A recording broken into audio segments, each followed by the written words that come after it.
me that the kid who's growing up without family now, because maybe you killed them in a bomb, right? You're telling me that kid is not gonna want to join Hamas and attack you? You know what? I think you know how you have the extremes on the other side too, where it's like, oh, Israel shouldn't exist. Okay. Yeah, I think those people are also flawed in their thinking.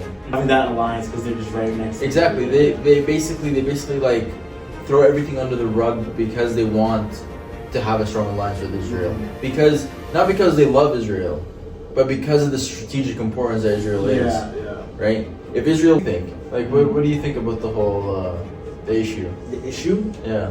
The way, like, I'm like an outsider looking in, but from what I that's- see, is that I feel like this might sound like a childish way of like thinking, but like I'm like, why can't these guys just talk it out? Get along, yeah. That's not how you solve your problem. Welcome back to the show.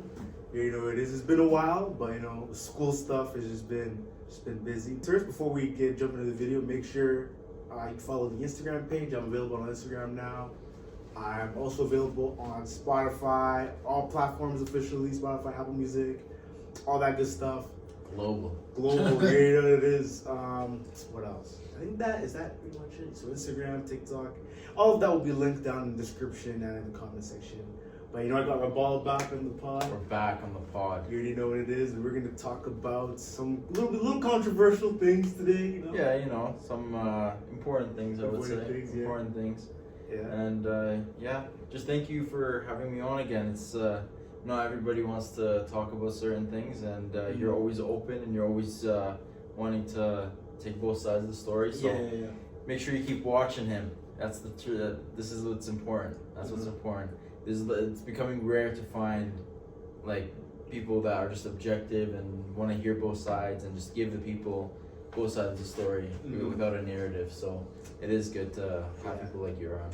Exactly, man, exactly. Yeah, I always try to find. I've always been that type of person, just to be like, because like if you only look at the one side, you're not getting the full story. 100%. You always need both sides, and then you could make your own opinion. And you could create your own way of thinking and everything like that. Everything in this world is really like polarized. Like, 100%. It's always either fully on one side or the other. or the other. You know, just creates hate and like unwanted like violence and.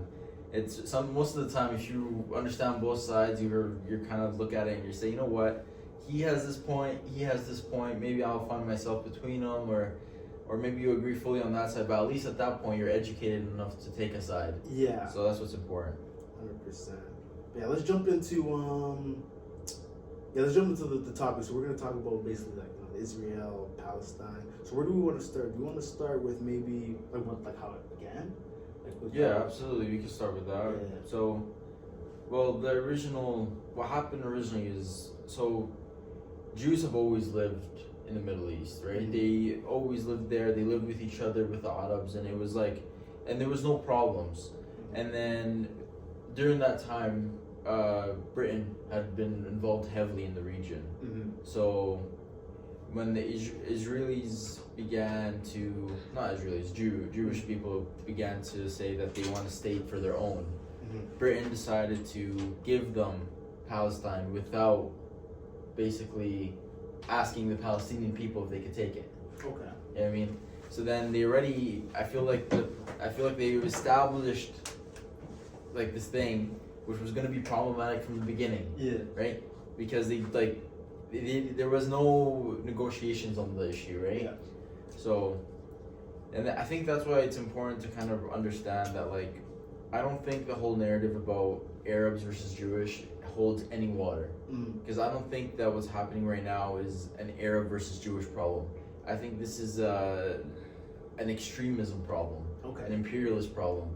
We've always had issues with the idea of somebody going somewhere and just like enforcing their ideology and enforcing themselves on other people. And this is what we're seeing here. So I think they try and make this argument of like Jews and Arabs and they don't like each other. I don't think it's that at all. I think everybody can live in peace, but I think they do that because it's easy for them to, then it's easy to justify their actions, right? If Israel says that Arabs want to wipe us off the face of the planet, then maybe Jewish people are going to say, you know what? if they create that narrative, then maybe it's okay for us to kill them. You know what I mean? Mm-hmm. So it's like it's one of those things where it's like they create this. They want to have these two groups butt heads, because then it gives them an opening to justify what they're doing. Right. So I think that's like a important starting point to note that. Yeah. So. Yeah, 100%. Like, so basically we covered about like, you know, started with like with Britain, right? Like they kind of like promised Israel. They promised the Jewish people land, and then which then became Israel, but they never acknowledged or asked the Palestinian people. They kind of just like said this is what it is, right? So it automatically is going to create a problem. Yeah. Right. So which leads to all these like conflict. Because I guess they did it for the purpose of like because they had this like Zionist. Yeah, there was like the Zionist entities, right? The extremist ones that wanted their own state. Right. And the Britain basically like accommodated that. So. Gotcha. Yeah. Yeah. And it's like, and I like to bring it back to like more like modern day, like I really have a problem with how it was portrayed on October 7th. How, if you look at all news agencies, literally the headlines were Hamas attacks Israel, 1,500 people killed. But they never mentioned that this is not just one instant. This has been a problem for 75 years. There has been things going on for 75 years. And again, we've talked about this, like explanation does not mean justification. Nobody in their right mind is going to sit here and try and defend what Hamas did. But in order to understand what happened, you need to understand what happened before. You can't try to even remotely understand why Hamas did what they did or what's going on without understanding that for the last 75 years, there's been a brutal occupation, apartheid on Palestinian people. And that, whether the people like it or not, all human rights agencies, the UN, Amnesty International, even the Israeli human rights organizations, like acknowledge that there is human rights violation and there's an apartheid going on. So that's like basically what, like, it's important to understand that before we jump to conclusions and say, oh, this attack was unprovoked or unwarranted.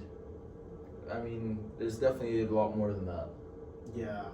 Like, yeah, it's one of those things where it's like, I've done a little bit of my like research on this stuff. I'm like, I'm still trying to fully understand it, but yeah, from my understanding, it's like, they're fighting over like land basically, right? Like, it's like, basically, but it's one of those things where now it's almost like, so you can think about it of two different entities, right? You have the West Bank, right? And that's governed by the PLO. Then you have the Gaza Strip. That's governed by Hamas. They were elected in government, right? Now the issue lies when you have Israel, a state that does not abide by international law. They do not abide by the UN resolutions. They do not leave any way for the Palestinian people to even get what they want. So then you have automatically, because you block the political road to peace, you automatically discard the PLO, because the PLO has publicly said that what they want is a peaceful resolution. They want a political resolution. They want to negotiate it, right? So when you block that party from achieving that goal, then the people are going to start deeming that party to be irresponsible or backstabbers or, like a sellouts basically. But then at the same time, you're giving Hamas, the leaders of the party in Gaza, legitimacy, because you're blocking the only thing that they hope for. Now you have an organization that's saying, well, we're gonna get what we want by force. It becomes appealing to people, right? So I think it's important to understand that both sides, I don't know how to say it, but Israel is giving legitimacy every time they do this to Hamas, because they are proving exactly what Hamas has been saying, right? And then I think people have this perception of, oh, Israel wasn't doing anything before that. Hamas is the problem. There was 197 people killed in the West Bank leading up to the attack, the year leading up to the attack. There's no Hamas there. So clearly there's something happening. Or like they killed people that Hamas wasn't even residing. Yeah, no, like the West Bank is its own entity there, right? Okay. But it's basically guarded. It's basically like it's almost a small jail as well. Mhm. It's fenced by Israel. Israel can carry out raids whenever it pleases. Israeli protects settlers when settlers want to take homes. Mhm. The IDF protects them. They brutalize people. They arrest kids. This goes down in the West Bank? Yeah, they arrest kids as young as 13 years old because they throw a stone on a car and they put them in jail, right? So And they can't leave the West Bank? they can leave, but Okay. everything is hindered. So Mhm. even if you're trying to go to your job, Yeah. you have to pass checkpoints and Mhm. fences and IDF soldiers, Mhm. and you're getting. So you know what I mean. So even life in the West Bank is brutal. Okay. So that's one aspect, and then you have Gaza, where many acknowledge it's like the biggest open air prison, Mhm. right? Where Israel controls the sky, the seas, and all surrounding areas. They control how much water goes in. They control how much food goes in. They control if people can go out or can't, Mhm. right? So then, what kind of life is that? So what kind of people are going to accept that? Yeah. You know what I mean? You know what I mean? So it's unfortunate that it's gotten this bad. You'd think that maybe organizations and like governments are going to say that this is not allowed, Mhm. but it's gotten really bad. So that's why it's led to this moment. Everybody sometimes says like, oh, we should negotiate. I mean, yeah, of course we should negotiate, but you can't really negotiate when you have a boot on your neck. You know what I mean? You kind of want to like get the boot off, and then maybe we could talk. But Yeah. that's kind of like Yeah. always what they do. So it's unfortunate that's gone this bad. Yeah. Do you think like the United States and like all these other like superpowers, like why aren't they like trying to be like, You know, there's two people fighting, right? Yeah. and it's just like why can't they just jump in the middle and be like, yo, like Let's figure this out. Type shit. Yeah, the United States, I think, let me address the international order. I think people who say that this is against international law, this is against laws of war, I think they have no clue what's going on in reality. Oh. I think international order is basically fed by, contained by, and subjected to the United States. Mhm. It's subjected to whoever is the most powerful. When the Russia-Ukraine happened, right, basically what they say, Putin was a war criminal, Mhm. Russia was breaking international law, Mhm. they should prosecute Putin, right? But why are these things not being applied here? The same events are happening, Mhm. right? So these international laws and stuff, they're not objective entity. They're subjected to basically what the United States says. Mhm. So you have international law, which one would think should be like bipartisan, it should be like objective. Like you break this, you have to like be punished for it. Mhm. No, it only applies when the United States of America says it applies. As it applies. Because when the United States says it applies, everybody else follows, right? So it's one of those things where it's unfortunate that the international system is like that. Secondly, to your point, you have Israel is such an important strategic partner in the Middle East for the United States Okay. that no matter what Israel does, they're going to support it, right? So I think it's a problem that they did, because they're almost like putting gas over the fire. Yeah. Because instead of them coming in as, fair mediators, they're taking one side, and they always have, right? Once you do that, the side that you're supporting is just going to get more and more confident. Yeah. They're going to say, well, we could do whatever we want. We have the support of the United States. You know what I mean? do you think what's it called? Do you think it's because of Iran? Because Iran doesn't like the West? Do you think that's the reason why they're? Oh yeah, Iran is always going to be a huge player in the Middle East, and I think that's exactly why the United States wants to keep like a strategic partner in the Middle East. Because if you think about it, just from a military perspective, right? If anything were to happen between Iran and the United States, you have a state which is Israel, ready to where you can land your troops, where you can land your airplanes, where you can land your military equipment, where you could like launch attacks from, right? And additionally, they will join the fight as well. So from a military perspective, from a strategic point of view, it is very important for the United States to stay with Israel and support Israel, right? So I think it is definitely like a huge player in the Middle East. They don't want to risk that.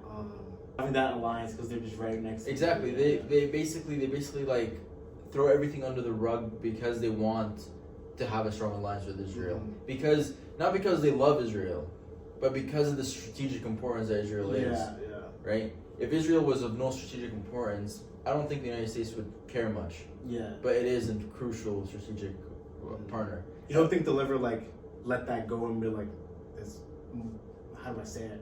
Bigger things at stake. That's the problem in the United States. The United States does not have limits. They don't have any sense of we should stop. Mm-hmm. The only thing the United States is concerned with is making sure that they are all over the world, right? Their influence is global, that they don't diminish that power, and I think that's what they are concerned with. They're the most powerful. Are they the most powerful right now? The United States, Yeah. Militarily, yes, and I think militarily is the most important thing. It's kind of crazy because they literally came from. Did they come from Britain or from England or Britain. from Britain? This is kind of like they started off as a colony and now they're Yeah. It's kind of crazy when you think about it. It is crazy, and you could look at it, and it is impressive. It is impressive, but the problem is once that power becomes so much that you are starting to go to places where there seems to be no interest, there seems to be no logical reason for you to be there, and then you assert yourself there. You are then causing the world to become more dangerous. You're causing the world to become a dilemma, right? You're making it volatile to wars. And I think that's the problem they're facing now. Like, for example, we have the Ukraine situation, right?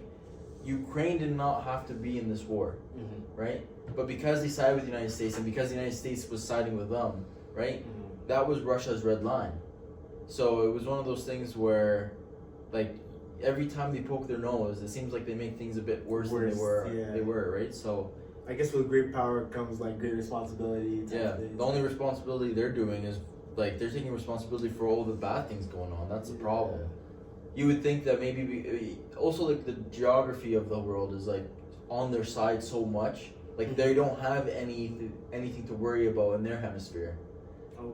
You know what I mean? Like their neighbors are what? Canada, Mexico. Yeah. They don't have anyone to worry about. Right? So now they're jumping across the pond and like basically stirring the pot here. there. Yeah, let's see what these guys are saying over here. So you'd think maybe they would try and like do things in a way where it's like, let's make those people good. Instead, they kind of make it worse.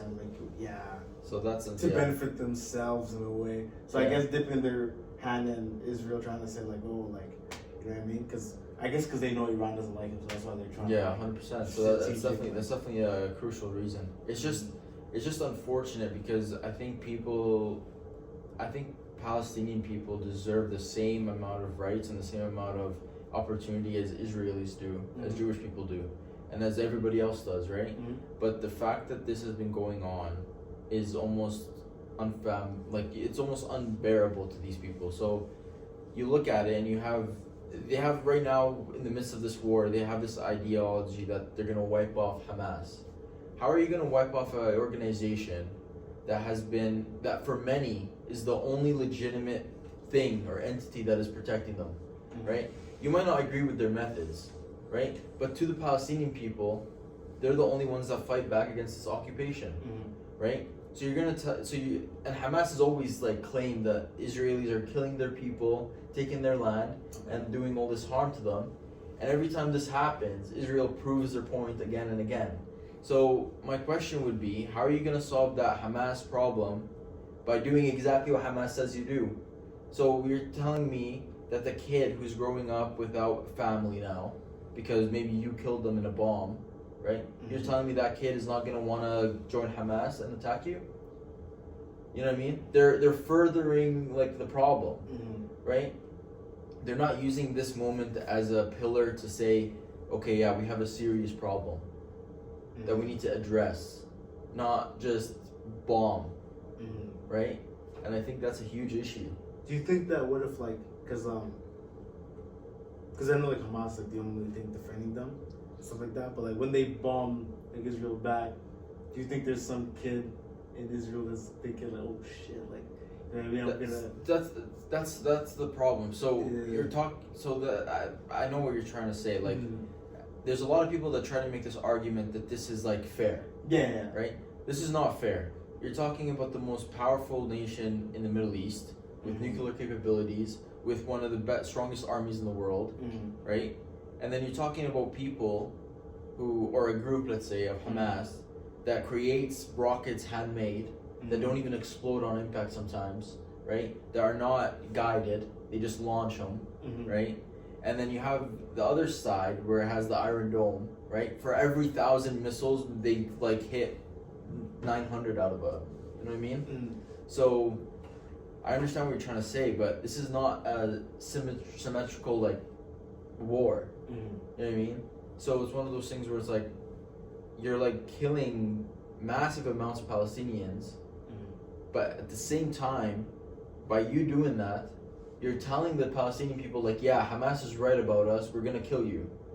So it's one of those things where it's like that's not how you solve your problem. You cannot solve terrorism, or what they say terrorism, through supply. You need to basically make the Palestinian people not need Hamas. If that's how you're gonna solve it. That's the only way to solve it. I see. So kind of you want to ally with the Palestinians, not Hamas. Exactly. So you want to, for example, Hamas says that these guys steal our land. Maybe not steal their land. You want to say that these people are making us suffer. Maybe don't make them suffer, right? Because then you're gonna gain public opinion of the Palestinians. Because they're not just going after Hamas; they're going after like everybody. As of today, there was 5,700 killed. 90% of them, 95% of them are civilians, right? Hamas is not sitting in buildings; they're sitting underground, right? So it's one of those things where clearly it is not working. Everybody else is kind of taking the fall. Exactly, it's clearly not working. The strategic thing that they're doing right now is not working. So, but then I brought up the point earlier, right? Where an IDF soldier claimed that they do that on purpose because they have this ideology that these kids are going to grow up and become Hamas, right? And that's like what makes them do it. So that's such a flawed way of thinking. To think that a kid, you're like predicting his future. To think that a kid is going to grow up to fight you, so you're going to kill him now. You know what I mean? So that's not your role. Number one, and second of all, that it breaks almost every international law there is. Messed up mentality to have. If that IDF soldier was saying the truth, and that's the case, then what a messed up way to think. Yeah. Right. So, and additionally, like the UN resolution, I think was UN resolution 181 of 1947. They like separated the two entities. They created Palestinian like land, right? But then again, Israel broke that resolution, and they kept taking land and taking land and taking land. If the settlers are just taking their homes with the support of the IDF, so then like clearly this state is not following the laws, right? So why would you expect that Hamas is going to sit and follow the laws? You're not giving the Palestinian people the opportunity to do anything except for fighting, and that's the problem. That's the big problem. Yeah, it's crazy. Like even like, and you see like the fighting, it kind of translates. Yeah, I want to talk more about the like what's going on in like now in the Western world. How it's like what we talked about previously before this, like with culturally, like I kind of took it upon myself to do these little. In my own little social experiments, I asked, for example, like, you know, some Palestinian friends, I'd be like, hey, so like, just as a joke, like, what happened if like your parents found out you married an Israeli or whatever? They'd be like, oh my God, or this, that, like, oh, I could never, these guys, Israeli, and they get all like. See, I think I disagree with that mentality. I think that's a real issue. Like, you know how a lot of media is trying to say that Jews and Arabs, and they're creating this narrative. I think that is only to justify the attacks. Right? I think that Israel is like, it does not represent all Jewish people. I think it represents the extreme ones of like the Jewish population, almost like the Zionism, Jewish Zionism is what they called it, right? And I don't think I think they've gotten so big that they're a state. We see this with other religions. For example, Islam, you had ISIS come up. They were a group, but nobody agrees with that mentality, right? So I don't think that the whole narrative of Jewish or Arabs or whatever, I don't think that holds any water, like I said before. I think that's just a ploy to like pin us against each other to justify what's happening. So you don't think that like there's like, how do I say it? Like people in like the Western world are like in the Arab community, like in the Western world, like they're kind of like have animosity towards each other based on like. Well, if that's the Or that's thing. what you're saying when we certain groups of like. Because of the significant like impact that media plays. Yeah, yeah. I'm sure 100% there's a large group that has animosity. Okay. Right? Because if you're not looking at the other side and you're just being fed this like Of just the one side. of You're the gonna one hate it. side, then of course you're gonna hate them, right? Yeah. Like I said earlier, like when you see the news and all the news says is 1,500 Israelis died after terrorist attack, you're really not gonna like the terrorists that attacked you or the people that attacked you, right? So it's one of those things where it's like, because they're fed that propaganda, of course they're gonna have animosity. Yeah. But I feel like if you kind of like look at the other perspective and you see how other Palestinians are living, I think just the human in you would say like this is not right, right? Or at least I hope that's what they would say. Yeah. So. Yeah, it's crazy. Yeah. Yeah. When I see the whole like when I talk to like some people in like the Arab community and stuff, it kind of reminds me of like, because from in my culture, like in Africa and stuff, we kind of have a similar. For example, like there's you guys have the Israeli Palestinian. For us, it's like there's Congolese people and Rwandans, and then we kind of like have this little beef going on because of shit back home. But the mindset I take is like, yo, we're here in Canada, you know, like that's our like ancestors' beef. Like, I don't care to like. 100%. I'm not gonna be like, oh, everyone, you know, 100%. And I think slowly people are waking up to it and saying like, this is not right. Yeah. So it's one of those things where it's just bring like awareness to the problem. Right? So and it's just really hard because the media made it seem like the Hamas attack was just its own separate vacuumed event that it has nothing to do with anything else. But one can make a strong argument that what Hamas did in one day, Israel has been doing for the last 75 years. Okay. Right? Mm-hmm. So when you have 75 years of occupation, when you have 75 years of imprisonment, when you have 75 years of embargo, when you can't even when children don't have any hope of a successful future, when mothers and grandmas are worried that their sons and kids are not going to come home safely, when you can't allow for economic prosperity, right? These people, like, they're not gonna be able to sit and just take it. No one can. For every force, there's an opposite force, right? There's no way that you're gonna be able to put something. Let's say you put a cat in a corner and you cage it and you beat it every day. Eventually, that cat's gonna scratch you, whether you like it or not, right? So I think that's what's missing here. I think everybody's missing what has happened. They're emphasizing that this was like the largest terrorist attack or the largest like massacre since the Holocaust. Holocaust, right? Are saying like, but then why are you not keeping that same energy when it comes to how many people you've killed in Palestine, in West Bank and Gaza? You know what I mean? So people who want to care about human rights and international law when it comes to the Hamas attack need to equally care about this international law and human rights when it comes to the Palestinian people, right? You cannot apply these things when you want to apply them. That's not how it's supposed to work, right? So that's what really frustrates me, right? So it's almost like they value the people differently, and that's really concerning, especially when you hear the rhetoric coming out of the IDF. You have basically the general leading the war saying that we are dealing with human animals and we're going to treat them as such. No food, no water, no gas, and no electricity, right? So the rhetoric is worrying as well, because you're not saying that you're targeting Hamas. You're saying you're targeting everybody, right? So that's a crime against humanity, right? Collective punishment is not allowed by international law, right? But then again, they're doing it and there is no precautions for it. And that's because, like what I said, the international system is flawed, that it is not objective. It is subjective to the most powerful nation in the world. And that international order will change. For example, if China becomes the most powerful nation, the international order will shift to what the China claims. I'm kind of scared of that happening though. Yeah, China. and it'll change depending on who's the most powerful, right? Yeah. Because every powerful nation is going to make sure that the international law is in its favor. Isn't his favorite, right? Yeah. So if, for example, when the United States attacked Iraq, right, there was thousands of humanitarian crises. There was hundreds of violations of international law. There was hundreds of violations of laws of war, right?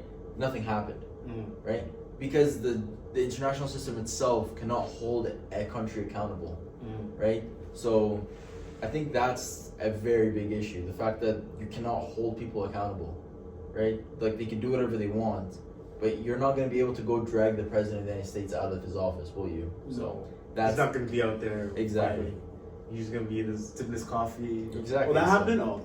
Yeah. It's too bad. Exactly. So even when the United States drops missiles on people and they're like, oh, we hit the wrong target, right? That's also like a violation of international law. So, and there's no punishment, which is which is sad. Yeah, because you're basically what you're saying is like for being the most powerful nation, you can kind of, how do I say it? You walk into someone's house, kick a bunch of oh shit, my bad. Well, I'm the most powerful guy. Don't say shit to me. Yeah, because I always found it hard to fathom that like we have these international law, we have these entities, but these organizations do not have any force.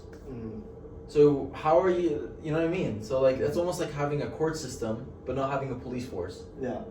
So if people say that you committed a crime, and there's no one to take you to court, you're not gonna go to court. Yeah. You know what I mean? So it's like a weird system that we live in, and I don't know why it's set up that way, but it is problematic. You know what? I think you know how you have the extremes on the other side too, where it's like Israel shouldn't exist. Okay. Yeah, I think those people are also flawed in their thinking, right? Because I even wrote it in my notes, like whether we like it or not, Israel deserves the same right to have its state, right? That that everyone else has, but what it does not have the right to is have a state on the backs and bloods of Palestinian people, right? That doesn't seem like it's justice. That doesn't seem like it's fair to anyone, right? So I think the argument that Israel should be wiped off the map, I don't think that makes sense, right? No matter what happens, right, we have to live with what we have right now, right? Right now we have an Israeli state, which is the most powerful in the Middle East. You're not going to get rid of it. So the only thing we can do is make sure that we solve the conflict, right? Make sure no one has to die. Make sure no one has to die, yeah. So it's one of those things where it's just like, I don't like saying it, but I think like it seems like such a far prospect right now. The only solution to this problem is a peaceful solution where Palestinian people get their state and their sovereignty, and Israeli people get their state and their sovereignty. I think that's the only solution. War is not going to get anything out of it, because war only like furthers the hatred, furthers the until one is like you're gonna keep killing each other. Until one of you are gone. Yeah. There's no other way around it. Yeah. So I feel like, because I'm kind of like an outsider looking in from this, right? And I see, like, just being on social media, I see different people posting, like, I haven't seen anyone really post, like, Israel. Like, well, it depends. If it's like a celebrity, then Yeah. But just mainly, like, locally, I've seen, like, a lot of people posting it at Palestine and stuff. Yeah. And part of me is thinking, like, I want to know if it's, like, when people are saying these things, when they choose sides, are they saying it? Probably not all of them are saying it this way, but I wonder if they're saying it in a way, like, they're rooting on this side to like obliterate this side, or are they saying it as just like at that point that's just like a joke of a prospect, like that's not gonna happen, right? Yeah. And that's why I think like you should that's why I think people that say like, oh, we need to wipe them off, that's not gonna happen. Yeah. So like let's find a solution that is gonna work, and the only solution that is gonna work is to restore the rights of the Palestinian people, restore the human rights, basically restore They have the same right to water, food, prosperity, education, hospitals, everything that any other person has. So I think until that is restored, until they have their own state, their own sovereignty, this problem is going to just get deeper and deeper and deeper and bigger, because there's no way around it. Do you think this ever will be solved? Like, how do you think it all depends. It all depends. See, this is the problem. Every time this happens, every time someone attacks the other, there's a war. Yeah. They always go to hitting back. They always go to we want to kill the other side, right? They never use these opportunities to open up a dialogue. They never use these opportunities to say, okay, this is a real problem. We cannot pretend that doesn't exist. Because that's what they've been doing for a very long time, right? Especially the United States. The United States has this policy, or had this policy, that they're going to put the Palestinian issue on the side. They're going to try and normalize relationships with Israel and other countries. So you had normalization with Saudi Arabia. You had normalization with just like the Arab nations around Egypt, Jordan.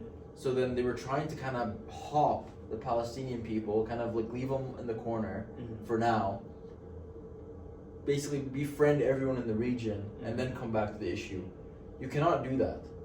You need to address the issue, right? That's like the most severe, and then you could do the other things, right? And October 7th was proof of that the issue is there, right? And I think if Hamas did anything, right, if they achieved any goals, right, even if it was in the most like barbaric way possible, they brought back the Palestinian issue to the forefront of the globe, right? It's how long has it been since we've heard about the issue? Probably like 2 weeks. No, like before the attack. Like we barely ever heard about it. Yeah, especially in the news. I heard it a little bit during. There was a little spark up. I can't remember when. Was it during COVID or a little bit before? I think so. I think 2019. Yeah. But that was the first time ever in my 24 years of life. Exactly, right? And then the only time you hear about it is when stuff like people are dying. And I think that's big. That's the issue. The only time when I was younger, when I was a kid, I used to hear things like, I didn't know there was war going on, but I always used to hear people be like, make sure you stand with Israel, or like stand with, I don't know. I just hear little things like that. Yeah, I just don't understand why they have to. I didn't understand like, what that meant until I got older, and then I saw this shit. Like, okay, it's just hard because when you look at facts, right? The United Nations, Amnesty International, Israeli human rights organizations, they all say that what Israel is doing is it's committing apartheid on the Palestinian people, right? So they want us to be like mutual or on Israel's side, but all the facts and all the experts and everybody that has any knowledge of the region tells you that this is not a symmetrical relationship. These people are getting oppressed by this country, and that's it. You can't justify it, and nor should you have to justify it to appease anyone, right? What is happening is like pretty straightforward, and it shouldn't be treated like it isn't. But what do you think? Like, what do you think about the whole the issue? The issue? Yeah. The way, like, I'm like an outsider looking in, but from what I see, is I feel like this might sound like a childish way of like thinking, but like I'm like, why can't these guys just talk it out? Just get along. Like there's innocent. This is how I see it. I feel like there's innocent kids and people who probably are not even focused on like the politics of all this, just trying to live normal lives, like both on Israel and Palestine, right? That are just, people just like you and me, trying to go to school, get jobs, all this stuff. Little kids just playing on the street and stuff, and all these bombs being flown at each other. It's like, I feel like for the sake of those people, they should just talk it out. Yeah, 100%. Figure out this. But then the problem becomes, how do you talk to somebody who has their boot on your neck? That's the problem. That's right. Or they don't allow you to talk. How do you talk to that person if they don't allow you to talk, or if they just cut off all access to talk? Yeah, it's right. And that's the problem. And that's where I look at the states like, why? But then I also understand the whole around thing. But like, because I understand your point. If this scenario was two powerful nations, then maybe they'd be forced to talk. Yeah. Because they both can do equal damage. Yeah. Right. But you're talking about they're not equivalent at all. One is here, one is here. Right. So Israel has no, or what they would think is they have no interest in talking. Why would we talk to people when we could just do whatever we want? Right? That's the problem, is that they're not being contained. Their power is being used, right? Because they know that the other people can't fight back, right? If they go to the United Nations, right? If they try and negotiate something peaceful, right? First of all, America supports Israel, so they'll veto anything, right? Israel has a lot of diplomatic ties with a lot more nations, right? And then you have the fact that Israel just doesn't really have to abide by international law, which they don't. So, you know what I mean? So that kind of avenue is being cut off. So then the only avenue left is to fight. Yeah. And I think that's specifically the problem. Yeah, like it's a hard one because I don't know if, I don't really see like a way to how this is gonna. I don't know how this is gonna. That's a scary. If this goes on, it's gonna spiral out of control, and then my home country, Lebanon, is gonna get affected because we have Hezbollah there, which is another like militant terrorism group. Yeah. They labeled them terrorism in the West, and then you have Syria, then you have Iran, right? So Iran, whose side is Iran on though? Hamas. They're the main funders of Hamas. Oh, that's very interesting. Yeah, you know what I mean? Yeah. So it's one of those things where it's almost like, that's the problem. Is that like you know how you just said you don't see a solution to it. That's exactly what's scary. Is that this can spiral out of control quickly. Say like the U.S. tries to like jump in and tries to like make good, right? Yeah. Wouldn't that look? Because then wouldn't Hamas be like, okay, like? But wouldn't that look good with Iran though? Wouldn't that kind of put them in good graces with Iran, or they not care about that? But that's the thing. Every time these kind of wars spark up, right? They're solved, like ceasefire, or like they're like just like the operation is over, but they never solve the issue. It's just a Cold War, just because. It's the issue itself is never solved. It remains there. It's just not. It's not shown. Right. They kind of just sneaky like. You always hear about the issue when missiles are being fired. When people are getting killed. You never hear about. What's that drone doing up there? Exactly. Why are you spying on us? You never hear about it when there's nothing going on, and I think that's the problem, right? So for the United States, like I don't know, like the United States, there needs to be a global effort to make sure that Israel give the Palestinian people their state back. They stops the settlements. Otherwise, there's no solution to it, because, like I said, Israel is just going to keep using their force to basically do what they want. Like this thing has been going on for like.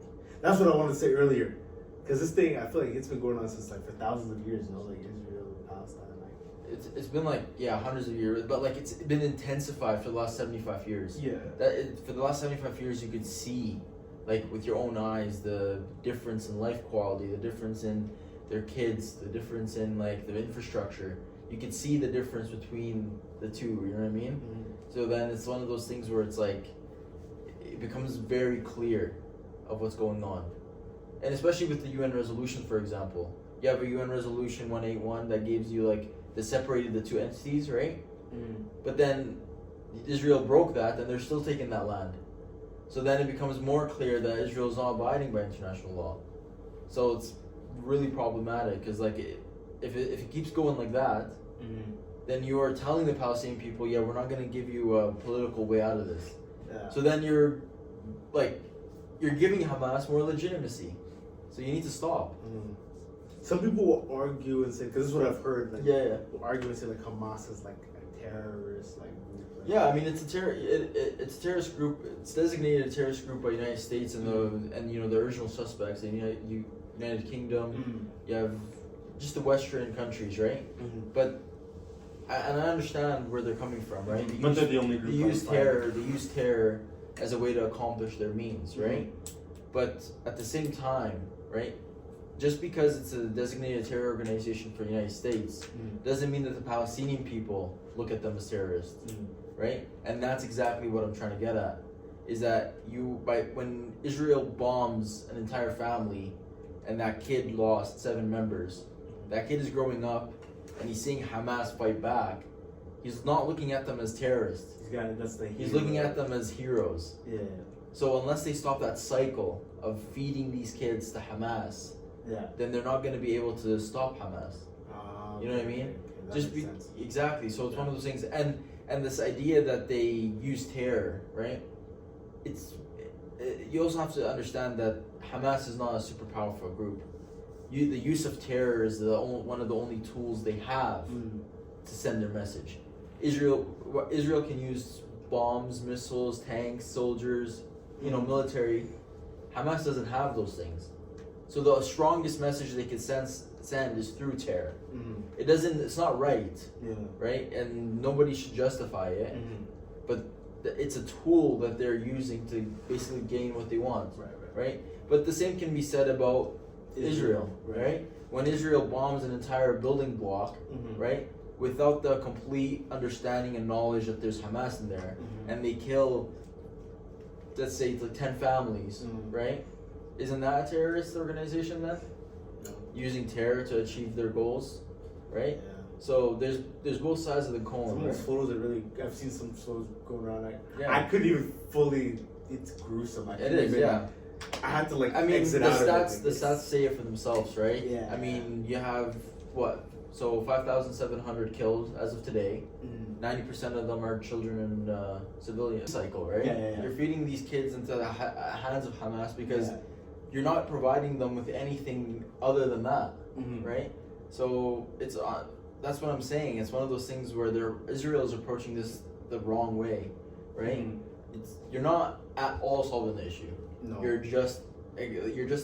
gonna like make it bigger and bigger and bigger until one day it absolutely explodes. And I think the way things are turning out right now is really dangerous because, like you said, there's no solution at the end of the tunnel, right? Neither side wants to stop, right? So, but like, see, for example, just today at the United Nations, right? The Secretary General comes out and he lists all the crimes that Israel did. That the Hamas attack was not a separate thing to be taken as a separate issue, right? It comes with the back of 75 years of history, right? Israel comes on and it says the United Nations General should resign. He said that in the United what? That the Secretary General should resign because he said that it's not its own separate thing. I'm confused. Repeat that. So the Secretary General, right? He said that he made a speech. Okay. In the speech, he said that the Hamas attack that happened is not its own separate issue. Okay. It's like backed by 75 years of oppression, of like all the crimes that Israel has been committing, right? After the speech is done, they have a press conference. Then the Israeli ambassador says that the Secretary General should resign. You know what I mean? Because he said what he said. So Israel is clearly not looking for justification. They're just looking for the world to basically say, yeah, do what you want to do. Do what you want to do. Like, every time somebody criticizes them, they they lash out like that. You know what I mean? You're talking about a Secretary General that has no blood in the game. He just wants them to stop. Yeah. But he's giving the facts on the ground. He's giving what's real. Yeah. Right? And so the general. This is general in Israel. No. So the Secretary General is the one basically like responsible for the United Nations. And he was asked to resign by who? Israel. Oh wow. Yeah, because he made the statement that it's not its own attack. It has much more implications. It has 75 years worth of implications. Yeah. So that's crazy. So that kind of demonstrates to you the point I'm trying to make, that Israel is not an entity that respects international law, right? If they did, they wouldn't kind of say to the Secretary General to resign because he made a statement. So yeah. Yeah, it's some crazy shit, man. Like, I don't know. I hope they can find peace and they can make this thing stop, but I as crazy as it sounds, I hate to say it, I don't know if I see a solution. There is no solution right now, and that's what's worrying, is that this can spiral out of control within a day, and then it can become a regional war. Like the worst case scenario, I hate to say it, but like the worst case scenario, which is probably the scenario, is like a lot of people are gonna continue to die. I hate to say it. Like I don't want to. 100%. But then we have to remember, for example, Iran came out and they said that if Israel does a ground invasion into Gaza, that they're gonna get involved. So you're already having a big player in the Middle East like Iran say they're gonna get involved. If Iran gets involved, the United States is gonna get involved. And then if the United States gets involved, China and Russia are gonna get involved.